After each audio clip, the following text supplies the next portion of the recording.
Welcome to the Legends of Land show. Today we have Seth Williams, the legend himself, who created the real estate tipster website and then grew it into a podcast, YouTube show, and blog. He's had a lot of success himself in the land and real estate business, and now he's passionate about giving back to the community and teaching as much as he can. Seth Williams, welcome to the show, my friend. How are you today? Hey, Brandon. Thanks for having me. It's great to be here. Absolutely. So, Seth, how would you describe your niche in real estate and land in general, and then what can people learn from how you've approached your business? Yeah, sure.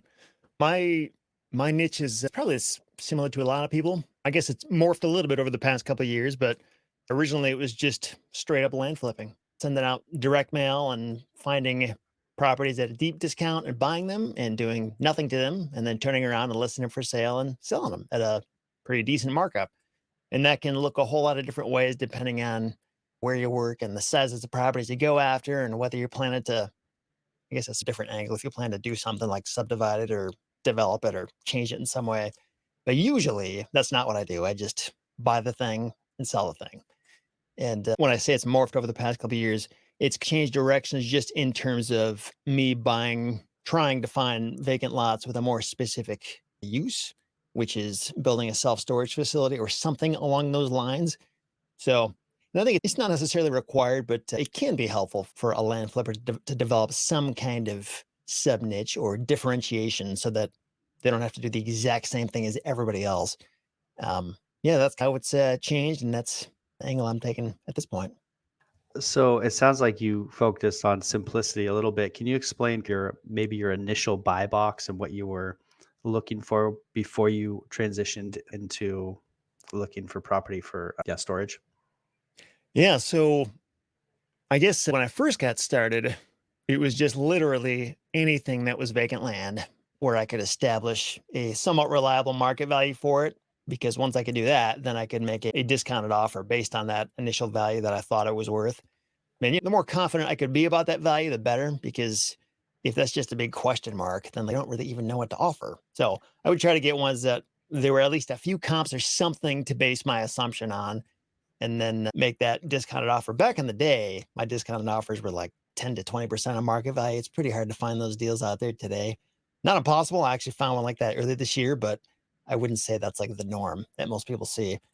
But yeah, in terms of just the buy box, it's really just anything that's a vacant lot where I can establish the market value and preferably it's worth a little bit more, like north of 10 or 20 grand. I try to stay away from the super ultra cheap deals these days because it's just a lot of work for less money. But yeah, it's just about acquiring those things and closing on them and reselling them. And there can be all kinds of weird quirks that come up along the way. Like sometimes you might find maybe it's not buildable for some reason, or maybe it's landlocked, or maybe there's some zoning issue or flood zone or on and on. And that's okay. But you just want to make sure you're aware of those things before you buy it so you can discount your offer even more if needed. I don't want to find out about these problems once I own it. If that makes sense. And so you're looking for things and you don't need to make any improvements. You can find a comparable. So when you're picking, let's say, a county and you're looking for a county, how would you select and what's your criteria there? Yeah. Generally just looking for a big metropolitan area and then trying to find the counties surrounding that area. And I'm not super rigid on that, but like, for example, I guess the one place I wouldn't start looking necessarily is in that metro area. For example, I live in Grand Rapids, Michigan, and the county that Grand Rapids is in is Kent County. There's probably deals to be had in Kent County, but that's not the first place I would start. I would find the counties surrounding Grand Rapids or even a couple counties out so that it's relatively close to that metropolitan area.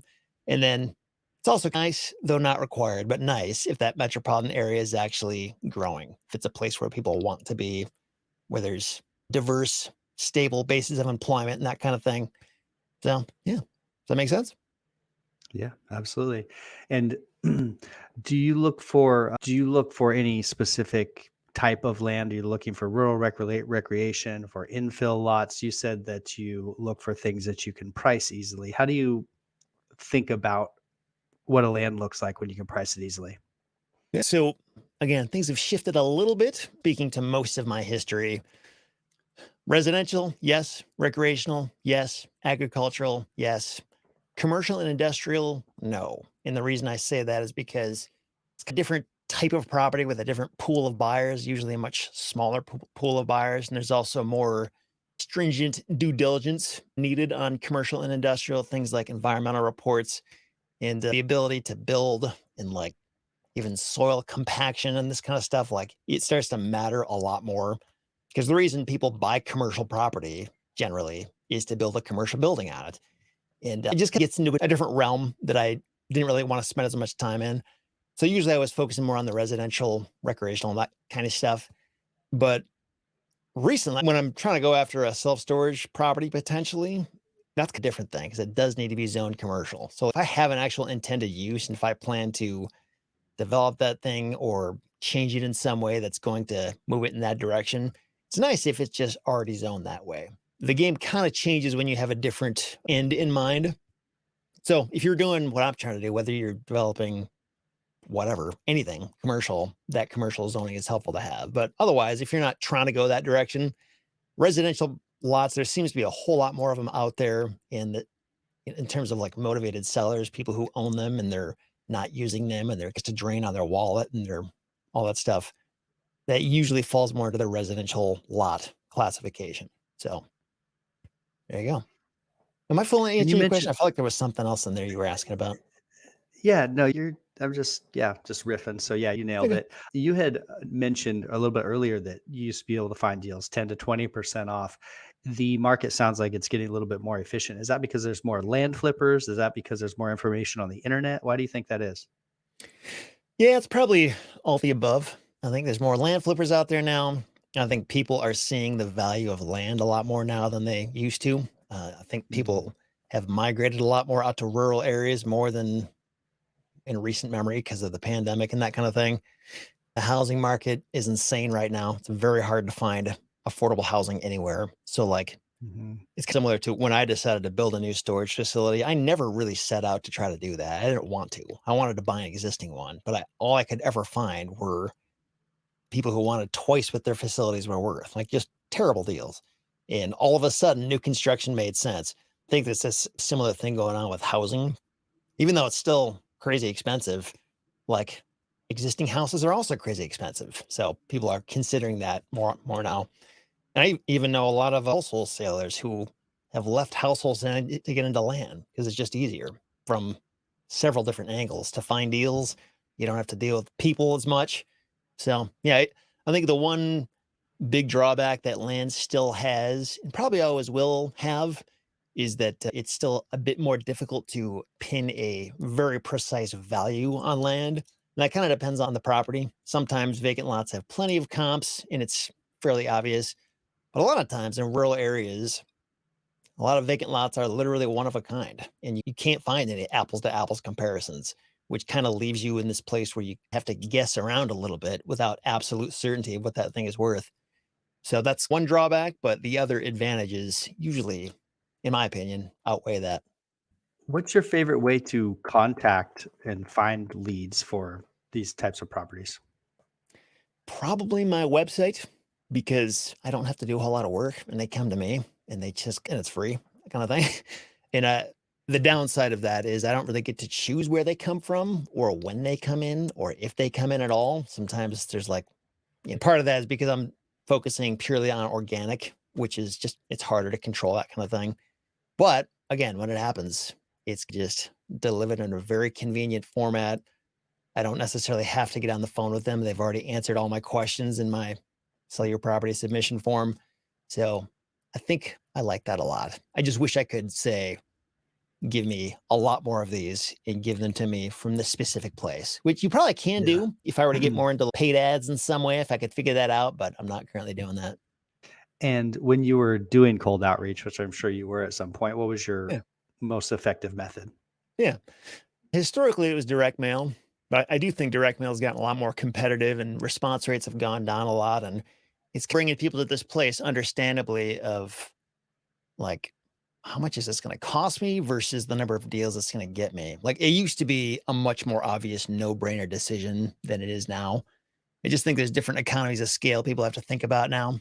Like, if I'm going to be spending 10 grand on a direct mail campaign, I can't only survive on a couple deals that are going to make me a few $1,000. Like that's a wash, or I'm going to lose money. even if I do everything right and put all the work into it. So people are having to figure out, like, if I do this, I need to make sure every deal I get is not necessarily a home run, but like it's got to make a fair amount of money to justify the cost. Either that or exploring some of these alternative marketing options, whether that be texting or ringless voicemail or cold calling or even some kind of online thing. I saw an interesting episode you had on your podcast lately with a person who was doing TV commercials Yeah. for land. Yeah. Larry. How, yeah, how's his success been turning out with that? I talked with him. I think it was April or something like that Mhm. when we had that conversation. And it seemed to be working well enough for him at the time. And I think I don't want to speak on his behalf, and maybe things have changed since then, but the way he was approaching it was he had like 30-second commercial that would air on local TV stations in his target market.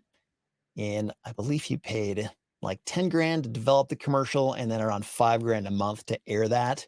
And it was bringing in enough deals to justify the cost. And yeah, it was definitely an interesting approach. It wasn't something I had heard a lot about prior to him. But actually, I interviewed another guy. His name is Jeremy. I haven't published this anywhere yet, but he was talking about doing a very similar thing in terms of creating the same kind of commercial. It looked very similar to what Larry's did. But the difference was he wasn't airing this on like network television. It was more like people who watch Hulu or Peacock or these streaming TV services online. And the benefit with that is you can pinpoint, like, I want this person in this house to see my ad. I don't want to show this to everybody. I want to only pick these people, very similar to how you would run a Facebook ad campaign, or very clearly defining who your audience is and only doing it to those people. It just seemed like a much more targeted way and ultimately a less expensive way to reach more specific people. And the one big downside, maybe there's more than this, but the one downside I could see to that approach is that not everybody watches these TV streaming services, like the ones that actually show ads before you start playing stuff. Like I don't, for example. So if somebody was trying to target Mhm. me that way, they couldn't get to me. But there's still a lot of people out there who conceivably do. And it seems like just a more next level way to hyper target people through a TV commercial. That's interesting. And so do you think that they're actually targeting leads of people who own land, or they're targeting a demographic of people who may own land? Yeah. So this guy I talked to, I know he was doing this for house wholesaling, and I believe he was doing it for land too, if I Okay. remember. But it is not a widespread thing that a lot of people are doing right now. And also on that same level, say if you did get 20 people who are all trying to do the same thing, the fact that you're able to hyper target specific households based on their earnings and income and credit history and marital status and all this stuff, you could have a bunch of people doing the same thing and not hitting the same people necessarily, depending on who you're Mhm. trying to target. Yeah, that's interesting. Yeah, I've been seeing a little bit of the shift away from the mailers. That's still standard, but I had a little bit of the same feeling as you. There's probably a cheaper way to do this. I have a call center in Belize that we've been calling outbound to counties and doing the cold calling approach. And so I'm always interested to hear what other angles people are taking. So, Yeah. Yeah, it was yeah. interesting. In that conversation with him, I think he just mentioned in passing, like, yeah, we spend $30,000 a month on marketing to our, and just like $30,000 a month. Are you serious? That's crazy. And And that that's, wasn't, and that was like, that was direct mail. That was radio ads. That was his TV Mhm. ads, online ads, cold calls, all the stuff. And granted, this is a household selling operation that he's referring to that's spending that much. Mhm. And the Mhm. reality is that's what house wholesalers probably have to do because it's way more competitive than land is. And it's 5 or 10 years ahead of where the land business is. There was once a time when house wholesalers strictly used direct mail because it worked. So it's one of those things where, and I've heard this said before, but land will always be a very different thing than houses, and it will probably always be less competitive. But if you're curious about, like, man, direct mail doesn't seem to be working, what else is there? Look at what house wholesalers are doing because they've had to evolve and they've figured out a lot of stuff that I don't know if we'll necessarily have to go that direction or if it'll get that crazy. But if you just need inspiration or ideas, you can check out what they're doing because they've figured it out by necessity ahead of us. In your business with land and real estate specifically, what's some software that you can't live without? Yeah, just got the staples that a lot of people know about, like data tree, having your direct mail house. I don't know if that's software or not. I use Parlay, Land ID, formerly known as Mapper, is helpful too. But actually, like something that I've started using a lot lately, not just for land, but like a lot of life's problems, is ChatGPT. There's tons of different ways to use that. Yeah, just endless applications. And I think a lot of people, understandably, are failing to see the opportunity because it's hard to just see every possible way you could use it. But it takes a little bit of creativity to understand, like, how could I use this in my business? But I've just found it to be a huge time saver and just like mental space saver. Whether you're trying to write a property description or sort a messy direct mail list or get general business advice, it can do all of these things better than you can do it. It's just a matter of understanding, oh, maybe I should ask it this question. And if I don't get the answer I want, ask it again and ask it to keep refining the answer until you get the answer you need. And yeah, I think it's the early days of the internet. It took years for people to realize, oh, we can advertise on the internet. We didn't realize we could do this. And now it's like, duh. So it's one of those things where I think years from now, people get on board and figure out what ChatGPT and similar chat bots can be used for. But there's tons of opportunity there. And what do you think your most creative outside the box use for ChatGPT has been? Yeah, good question. Honestly, like anytime there is a perplexing thing that I'm just stuck on, I don't know how to respond to someone, or I don't know what the next step should be that I should take, or I'm just stuck with something that's like, I don't want to do this. Like, this is going to be hard for me to figure this out.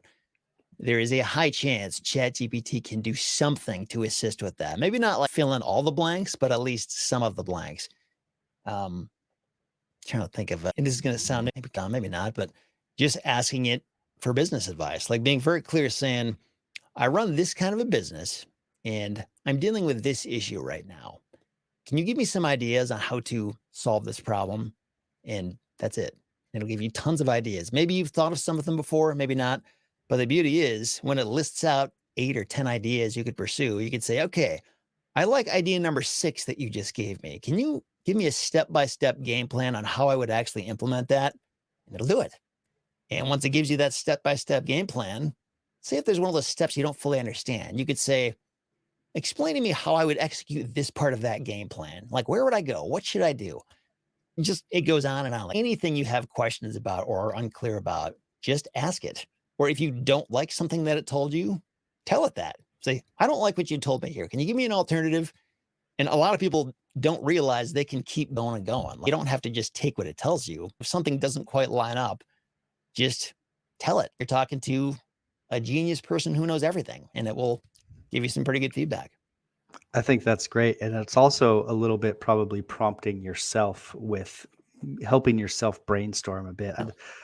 I heard Naval say that he uses Twitter as a way to clarify his thoughts because you have to keep it short and concise and have some impact and meaning. So he has this big, large thought. And by the time he refines it to put it online, Twitter forces that revision. ChatGPT can have that same effect. If you're going to, this is the business I do, you set the framework, you're forced to set the framework and the mental structure for yourself as you explain it to ChatGPT. So yeah, that's a great tip. That's really interesting.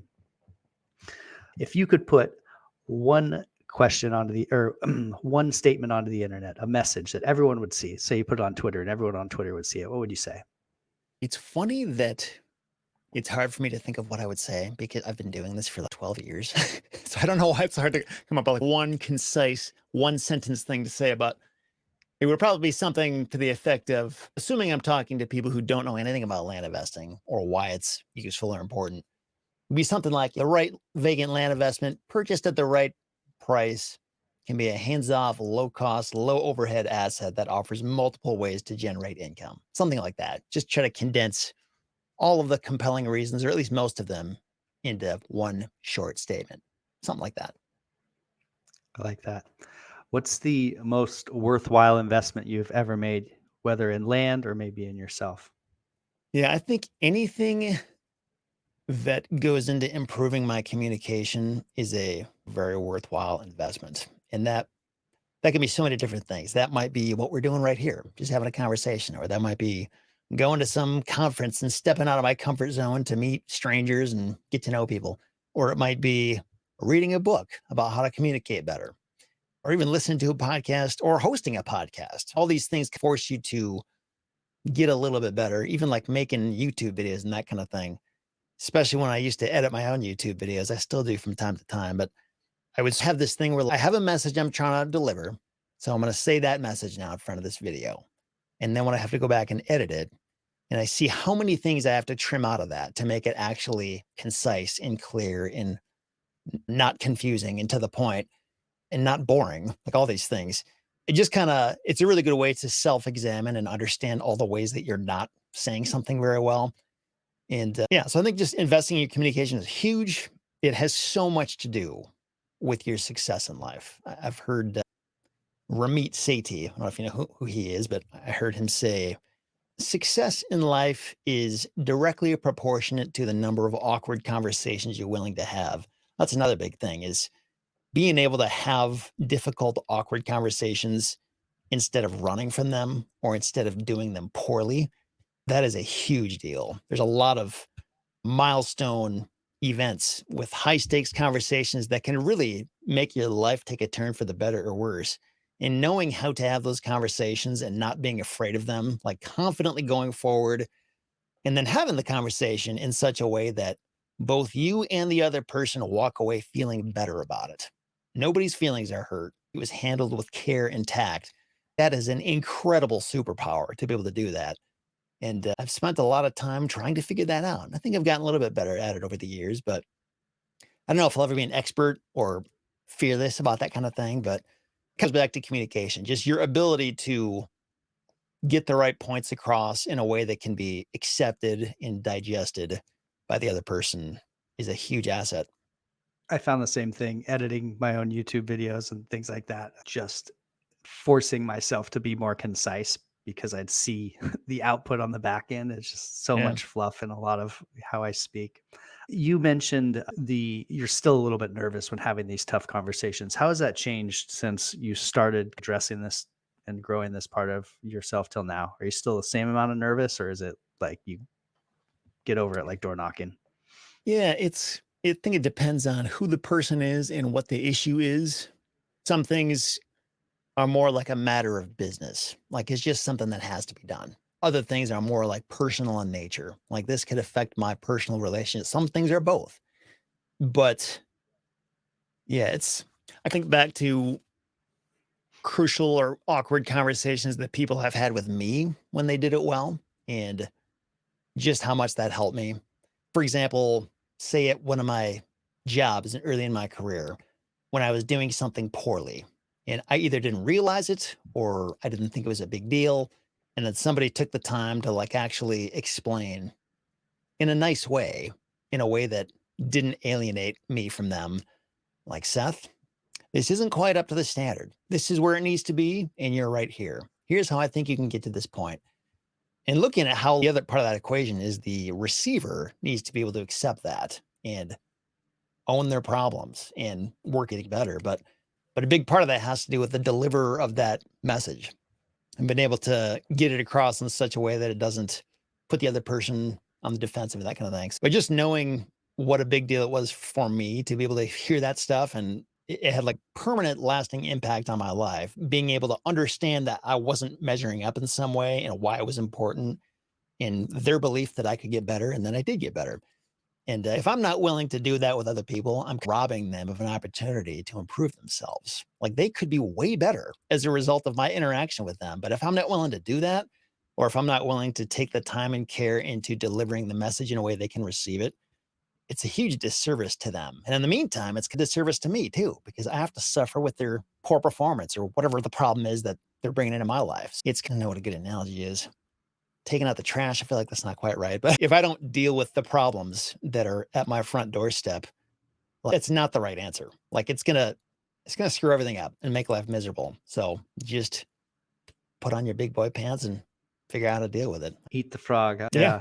What's something in land or real estate investment advice that you hear often that you think is bad advice? It's just out there floating around. Yeah, there's a lot of that stuff. But I do think some of that is dependent on which real estate investing strategy is being talked about. And a lot of this advice gets thrown around and said in a very definitive, conclusive way, as though it's true for everyone in every situation, in every niche, and it's not. And I think that stuff, it gets said a lot because I don't know, maybe it sells well or something. I think people like to hear simple, clear cut, confident answers from people. And whether or not that's correct is not necessarily the issue. People just are comforted by this kind of like these sweeping statements about stuff. For example, like the one that I hear a lot in the land business is just send more mail. And I think the reason I hear people say send more mail is because it's 3 words and it's easy to say, that kind of thing. But and it's not that's not true, but that's not the whole story. If you don't have the right list, if you're not saying the right thing, if you don't have the right follow up, then send more mail is going to shoot yourself in the foot, waste tons of money and not get the results from it. I think it can be, I don't know if harmful is the right word, but to just say stuff because it fits on a bumper sticker and it's easy to remember and then expect people to do that without actually having the full story and understanding how to execute it and implement it right, that's a disservice. So I try to not say anything unless I'm actually going to give a full explanation of how to do all of it so that send more mail is actually true because you know what to do when you send more mail. Yeah, it's not the reason I would say it's a bad recommendation or bad advice isn't because it's wrong, but it's because it's not complete advice. And it's not that helpful unless people really know what to do. And especially a lot of beginners out there who really don't know any better will take that advice because they hear people saying it so much because it's so easy and canned and that kind of stuff. I like that answer. I can riff off that a little bit. I just read the Alex Hormozy, his new $100 million leads book, Mm, and he has a part in there. He says, "Do better, do more, do different" when it comes to marketing. And so, how that applies to land is you start with doing better, refining your counties, refining the areas that you're looking at until you're getting some sort of response rate. Then do more. Then you send more mail. And then after you exhaust that by doing more as much as you can, and that starts to peter out, then you do different. Then you switch counties. I think that's the rest of that picture as opposed to just saying send more mail. You, yeah. you need the rest of those steps there to make it effective. I like Yeah, that totally. idea. What's a common mistake that you see beginners make in land investing that experts never make? Yeah. Good question. Yeah. There's a lot of I feel like maybe it's different for every beginner depending on like where they're coming from and what their background and expertise is. Say somebody like Callan Faulkner, for example, who had a previous career in automations and CRM, I think. I think that's what I've heard her say. So somebody like that is probably not going to make a mistake in figuring out the right CRM and how to automate stuff. But there's other things that they don't have experience in, and it's very easy to make mistakes there. So it depends on where they're coming from. But I think maybe it's a good question. I don't know. Are there common mistakes that you have in mind that you see people make, or Not really. I don't think I have the authority to be speaking on like comment. I'm the one making mistakes at this point. yeah? Actually, you know what? um, I think I just thought of one. So in a person's follow-up sequence, I think again depends on where they're coming from, depending on what their unique skills and abilities are. But I have come across several people who there's something broken in their follow-up sequence. So like they'll get the list, they'll send out the mail, or they'll do whatever their initial marketing push is. They're doing it all right. But then when people respond, something falls apart. Like it could be something as simple as like the website submission form is broken. So people are going to the website, filling everything out, they submit it, and it never comes through to them, to the land investor, because it's broken. Literally doesn't work. And then they wonder, like, why is nobody using my website? It's because your website is broken. Have you actually gone through this stuff to make sure it works? Have you tested it out yourself? And that's one of many examples. It could be like we're sending people to a voicemail greeting and something is broken there. Or maybe we're saying the wrong stuff. Maybe we're not saying enough, but we're sending people to a call center and they're dropping the ball in some way. Or maybe we're only sending it to us and we're not picking up the phone, or people are doing something and we're not getting back to them. Or even like you get to the point of developing a warm lead. Like you have the first conversation, they're interested in selling. They want an offer and you don't send an offer. Just like all this stuff, it's just as important as the initial marketing you send out because it's all going to break if you don't get all the way to the finish line and get a deal done. So I guess just examining your follow-up sequence and making sure our leads getting through. And if they do, what next? Is every loop getting closed, or are things falling apart along the way? Yeah, I think that's a good answer. That ties in a little bit with this concept I've been toying with about speed of response. So I've had brick and mortar business, service business as a real estate agent.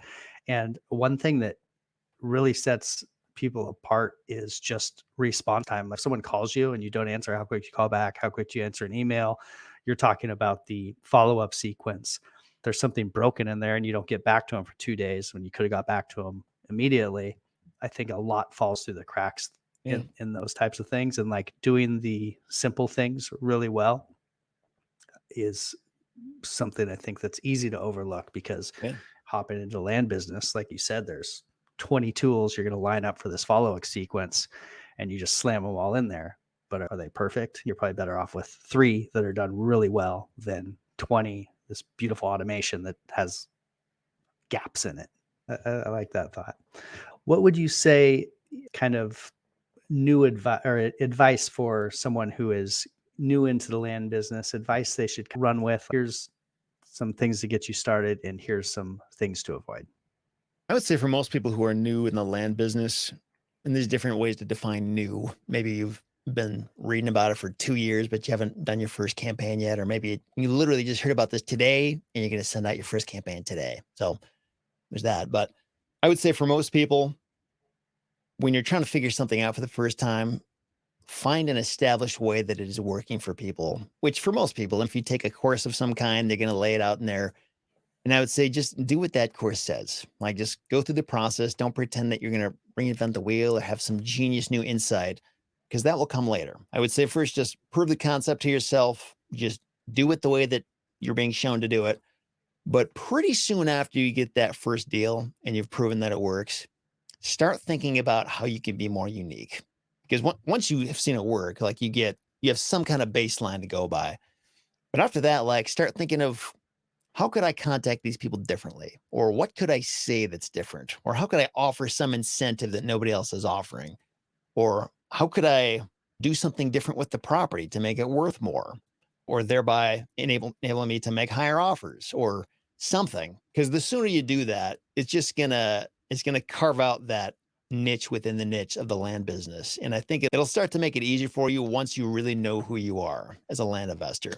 And and then you can focus on staying in that lane and not messing around with it. Say if your specialty is subdividing stuff, then focus on that. Don't try to also develop properties or also assign contracts. It's good to know how to do that stuff so you have a tool in your tool belt if the situation arises, but to try to pursue like all these different things at the same time, it muddies the waters. But if you can figure out like this is what I'm really good at, maybe assigning contracts is it, but just allows you to identify yourself in a increasingly growing industry where a lot of people are trying to do the same beginner level thing that everybody else is doing. So, You mentioned finding a roadmap to follow. Do you have any suggestions on uh, top courses you recommend, top influencers, websites, places to point someone if they were going to go one place and get a step-by-step guide of flipping their first 10 pieces of property? you talk about how to start or how to do the next level, intermediate, advanced stuff.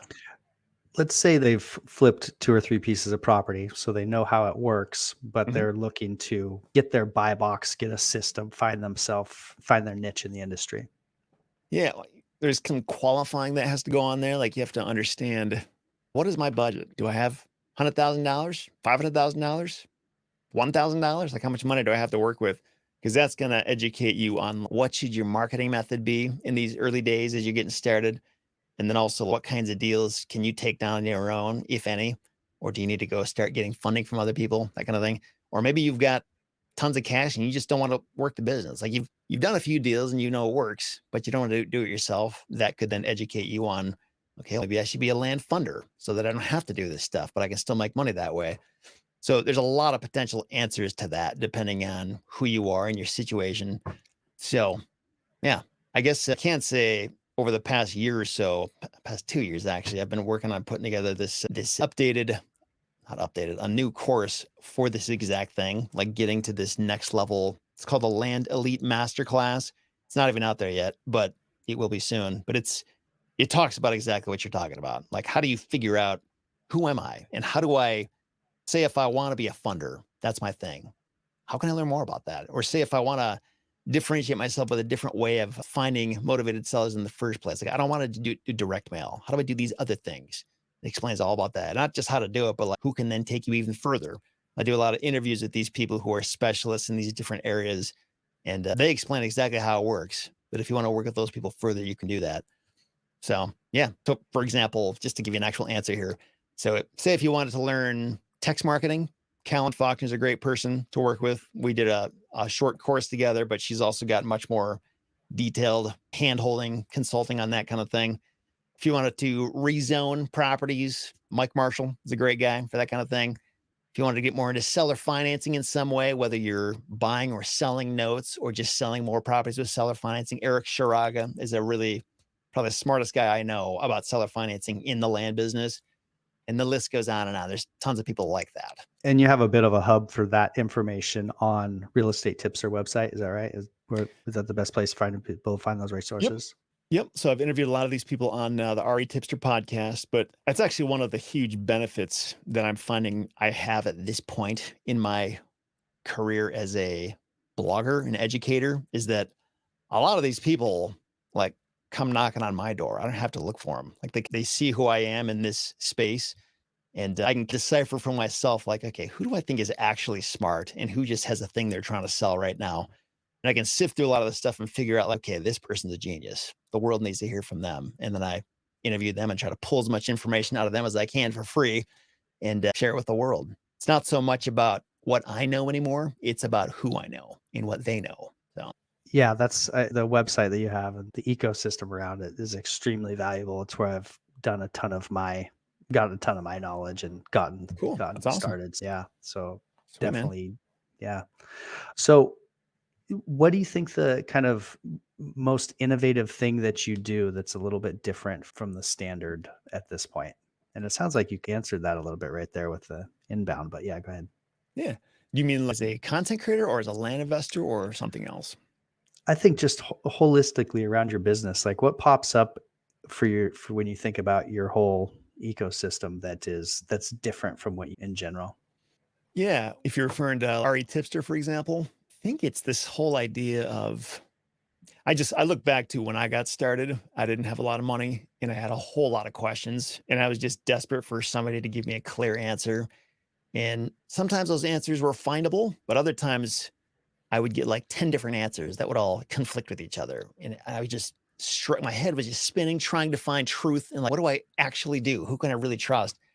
And sometimes I'd pay a couple of grand for a course that was just garbage. It left more questions than I had when I started. And that just really frustrated me. So my goal with every piece of content I make is to make it better than anything out there that's paid, but it's free. And honestly, it's worked really well. It doesn't seem like it would, but it's weird. Like I might not make money by charging something to get that information right then and there, but like it comes back around in different ways. And sometimes that happens a week later, a month later, years later. But just in general, it also helps that I'm a terrible salesperson and I don't like to demand money from people. But so it's easy for me to just curate really good content and ask good questions and actually give full answers and then not charge anything for it. That kind of fits my personality really well. And that kind of thing takes a long time to start with because Hmm. understandably, it takes a long time to develop a reputation and get people to realize that there's something here, like there's something worth paying for. But after years of doing it, it's turned into this self-perpetuating cycle of different monetization opportunities. And it's really fun too, because I remember how confusing it was when I started. And even today, like there's stuff that I get confused about. And I want to get that stuff answered, not just for me, but for anybody who's dealing with that. And it's fun for me to sift through that and figure out like what is the right answer, or at least what is one of the right answers so people can struggle less with that. Yeah, you've really positioned yourself in a way where you've given enough for free at this point where people come to you and ask to buy stuff or with monetization as opposed to you having to go out there. So Yeah. that is definitely a beautiful long game. And yeah, you've given a lot of information. So that's Yeah, great. thanks. What's an unusual habit or an absurd thing that you love? Ah. Absurd thing that I love. I don't know. Like in business or just like in general or Either. Anything that pops to mind. Unusual habit, uh, that's a good question. something you have an unusual interest in. Yeah, maybe this might be unusual to some people. Maybe they just don't realize this, but I have a kids story podcast that I started a couple of years ago that it's literally just me making up stories in my head and I read them off and I have different voices and we add sound effects and music to it. And it's a very immersive audio theater experience. And it's actually similar to how Ari Tipster started. Like it was just this crazy idea and a dream. And I didn't know if it was dumb or not. It was just like, I'm going to try this. It's going to be embarrassing. So I'm just going to do it. And in the beginning, with Ari Tipster and with the Storyland podcast, that's what it's called. Nobody paid attention. Nobody cared. All of a sudden, Storyland is getting almost 30,000 downloads a week. And it's in the Wow. top, it's been like in the top 100 podcasts for kids and family for the past month now. And it's blowing up. And it blows my mind because this is literally just me dreaming up ideas in my spare time. Like their stories are, I think, fun. But like there's usually not like a moral to it necessarily. It's just a fun 7 to 10 minute story. And I've watched kids as they listen to these things and they are captivated by it. It's crazy. Like at the end of the story, they're asking me like, is this real? Is this an actual place that you're talking about? Like it's really convincing and it's fun because I get to go back into my childhood and remember like what captivated my imagination? Like what did I find really entertaining? What were the books that really left an impression on me and use that to channel new ideas and make that a thing. So yeah, that's an unusual thing about me. Yeah. Wow. That's a really fun, creative endeavor. That Yeah. is so cool. Yeah. You've got a Yeah. great Totally. radio voice too, by the way. I don't know. Oh, You've probably thanks. heard that before. Yeah. That's cool. So, yeah, I'm just like blown away by that. That's a, do you think that your creativity there plays into your business life? I think so. One of those things like back when I started RE Tipster, my history with writing was not good. Like I did terrible. I almost flunked out of college because I was so bad at writing papers and that kind of thing. But something clicked when the writing was about something I cared about and something I had a history with. And when there was a real purpose and a mission behind it.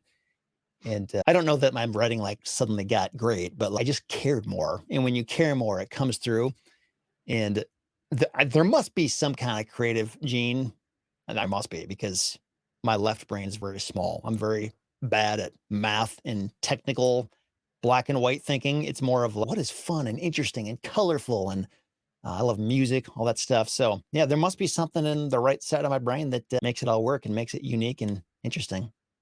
Do you think there's something about land that grabs people and pulls them in as a into the niche? It seems like a lot of people I've met, they actually love land. They're like, it's for something about the physical aspect of it, it resonates with people. For me, Yeah.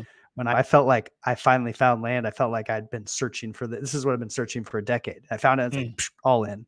Do you see that often or Yeah, I think so. I think there is something about that. Maybe not everybody, but certainly some people. And even myself, I think that there's something satisfying about being able to say that you own land somewhere.